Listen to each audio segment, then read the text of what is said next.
একজন ব্যক্তি মারা যাওয়ার পূর্বে ইসলামের বিপক্ষে বললেন, ইসলামের বিরুদ্ধে অনেক বেশি কথা বললেন। মারা যাওয়ার পর কতিপয় ব্যক্তি তার সমালোচনা করছে যে লোকটি খুবই খারাপ ছিল, সে ইসলামের বিরুদ্ধে বলেছে।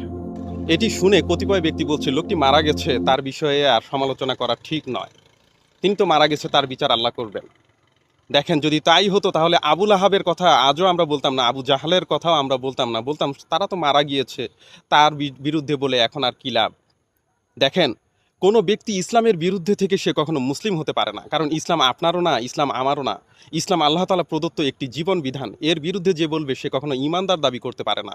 ঈমানদার সেই ব্যক্তি যে মনে প্রাণে ইসলামকে ভালোবাসবে এবং এর সমস্ত কিছুকে সঠিক বলে ঘোষণা দিতে পারবে, সেই মুসলিম, এবং তার ধর্মই ইসলাম। সে জীবনের শেষ মুহূর্ত পর্যন্ত ইসলামের পক্ষেই অবস্থান করবে। আর যারা বিপক্ষে অবস্থান করবে তারা ইসলামের শত্রু, তারা অবশ্যই ইসলাম বিরোধী, তারা কখনোই মুসলিম নয়।